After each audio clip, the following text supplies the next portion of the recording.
श्री स्वामी समर्थ.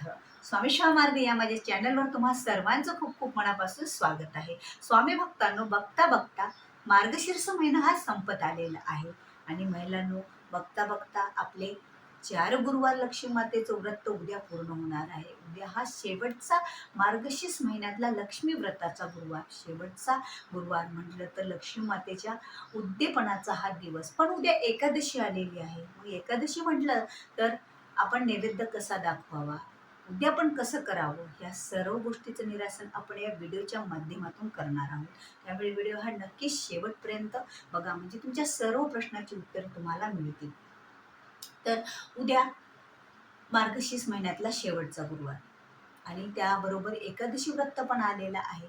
पण ज्या महिलांना फक्त मार्गशीर्ष महिन्यातले गुरुवारच आहेत, ज्यांना एकादशी नाही, त्या महिला उद्या मार्गशीर्ष महिन्यातल्या गुरुवारच्या व्रताचं उद्यापन करू शकतात आणि नैवेद्य पण दाखवू शकतात. पण ज्या महिलांना मार्गशीर्ष महिन्यातले गुरुवार आहेत, एकादशी पण आहे, मग त्या महिलांनी कसं करावं? कारण त्या महिलासाठीचं एक आपण धर्मसंकटात पडल्यासारखं आपल्याला वाटतं. कारण मार्गशीर्ष महिना झाल्याच्या नंतर पौष महिना येतो आणि आपल्याला मार्गशीर्ष महिन्यातल्या गुरुवारचं उद्यापन वाटतं की मार्गशीर्ष महिन्यातल्या गुरुवारीच करावं. पण शेवटच्या दिवशी उद्यापन आलं तर नैवेद्य कसा दाखवावा, हाही प्रश्न आपल्या मनामध्ये पडलेला असतो. मग या प्रश्नाचं उत्तर म्हणजे, तुम्हाला जर गुरुवार पण आहे आणि तुम्हाला एकादशी पण आहे, तर एकादशी असले तर आपण देवाला नैवेद्य चालत नाही, म्हणून आपण देवाला नैवेद्य दाखवत नसतो. कारण आपल्याला पण त्यासोबत उपवास आहे.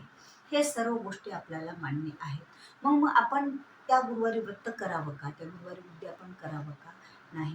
ज्यांना मार्गशीर्ष महिन्यातले जरी गुरुवार असतील, जरी आणि एकादशी पण आहेत, त्यांना एकादशी आहेत ज्या महिलांनी आणि गुरुवार आहेत, त्यांनी मार्गशीर्ष महिन्यातल्या गुरुवारचं उद्यापन उद्या करायचं नाहीये. पण आपण जशी 4ही गुरुवारी, 3ही गुरुवारी आपण लक्ष्मी मातेची पूजा केली यथासांग, तशीच पूजा आपल्याला आपल्या घरात करायची आहे.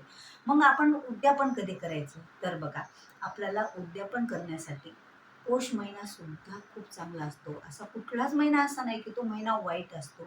इथे आपण सूर्यनारायणाची पूजा करतो, एवढा मोठा संक्रांतीचा सण आपण सौभाग्याचा साजरा करतो, तो महिना वाईट कसा असू शकतो बरं? त्यामुळे या महिन्यात सुद्धा आपण उद्यापन करू शकतो. पण आता काही महिलांचा प्रश्न असतो की आमचा पहिला गुरुवार गेला किंवा ह्या 4 गुरुवारपैकी एखादा गुरुवार आमचा जात आहे, की कुणाचा पिरियड्समध्ये काही सुतक वगैरे, काही लग्न वगैरे, तर आमच्याकडून पूजा झालेली नाहीये. लक्ष्मी मातेचं व्रत 3च गुरुवारचं झालं, तरी आम्ही मग 4थ्या गुरुवारी व्रत पूर्ण करावं का? तर त्यांनी सुद्धा, जरी तुमचे 3 गुरुवारच व्रत होत असेल, पण तुम्हाला जर 4थ्या गुरुवारी म्हणजे उद्या एकादशीच्या दिवशी तुम्हाला एकादशी नाहीये, फक्त तुम्ही मार्गशीर्ष महिन्यातले गुरुवार पकडतात, जरी तुमचे 3 गुरुवार झालेले असतील, तरीही तुम्ही उद्यापन करू शकता, काहीही हरकत नाही.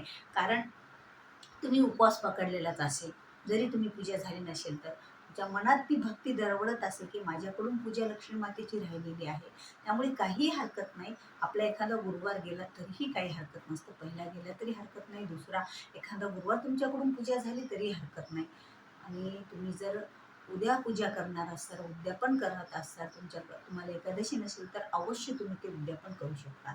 उद्यापन करून लक्ष्मी मातेला एखादा नैवेद्य, तुम्हाला एकादशी ज्यांना नाही तो नैवेद्य, ते ती महिला देवाला नैवेद्य दाखवू शकते, स्वतः जर ती जेवण करणारी असेल तर. पण ज्या महिलांना एकादशी असेल त्यांनी काय करायचं? तर त्यांनी हे कितीही गुरुवार हो, याचा विचार करायचा नाही. जो पहिल्या प्रथम गुरुवारी पौष महिन्यातला, त्या गुरुवारी तुम्ही, ज्यांना एकादशीचं व्रत आहे आणि गुरुवारही आहे, त्यांचे गुरुवार गेलेले म्हणजे काही गुरुवारी पूजा झालेली असो अथवा नसो, हा कुठलाही प्रश्न नाही. त्यांचे 2 गुरुवारची पूजा असो, 3 गुरुवारची पूजा असो, पण त्यांना जो 5वा गुरुवार येणार आहे, एकादशी आल्या कारणामुळे आपण पौष महिन्यामध्ये त्या गुरुवारचं उद्यापन करू शकतो. त्या दिवशी तुम्ही नैवेद्य दाखवा, यथासंग पोथ्यांचं वाटप करा. तुम्हाला ज्या प्रकारे तुम्ही पूजा, भक्ती, सेवा करता, जसं तुम्हाला त्या उद्यापन तुम्हाला करावंसं वाटतं, अनेक प्रकारे तुम्हाला दान द्यावं असं वाटतं, त्या प्रकारे तुम्ही एखादं फळ, पुस्तक, 7 महिलांना, कुमारिकांना जेवणसुद्धा आपण देऊ शकतो.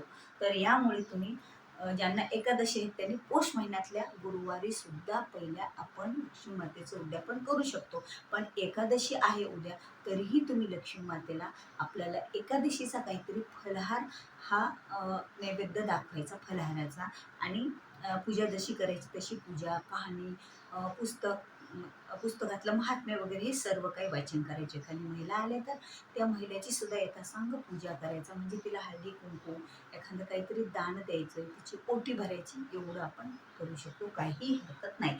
पण नैवेद्याच्या बाबतीत म्हटलं तर तुम्हाला वाटत असेल तर तुम्ही पौष महिन्यातल्या त्या गुरुवारी पण करू शकता.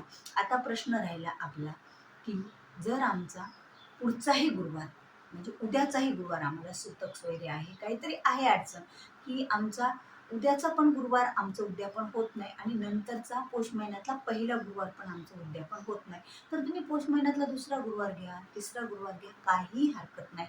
ज्या वेळेला तुमच्या सर्व गोष्टीतून तुम्ही म्हणजे पवित्र होता, ज्या वेळेला तुम्ही सर्व काही करण्यासाठी तुम्ही करू शकता, म्हणजे की जसं की तुम्हाला काहीतरी प्रॉब्लेम आहे आणि ते तुमची अडचण सुटते आणि तुम्ही पूजेला लागू शकता, त्यावेळेला सुद्धा तुम्ही ते उद्यापन करू शकता. कुठलीही अडचण त्याला येत नसते, कारण देव हा भक्तीचा भावेचा भुकेला असतो. आणि त्यात जर मार्गशीर्ष महिन्यातले जे गुरुवार असतात ना, तर त्या पोथीत आपल्याला सांगितलेलं आहे की आपण वर्षभर सुद्धा या गुरुवारची पूजा करू शकतो. मग आपल्याला काय हरकत आहे, आपण पौष महिन्यातल्या गुरुवारी जरी उद्यापन केलं तरी काही हरकत नाही. पण ज्यांना एकादशी नाही त्यांनी उद्याच म्हणजे उद्यापन करून घ्यायचं आहे. तर अशा प्रकारे आपल्याला मार्गशीर्ष महिन्यातला जो शेवटचा गुरुवार आहे, जो लक्ष्मीपूजनाचा, आपल्या घरामध्ये मार्गशीर्ष महिन्याच्या गुरुवारी जर आपण लक्ष्मीपूजन करतो त्यावेळेला कसा आनंद आणि उत्साह आपल्या घरामध्ये निर्माण झालेला असतो. आपण सर्वजण आनंदी असतो.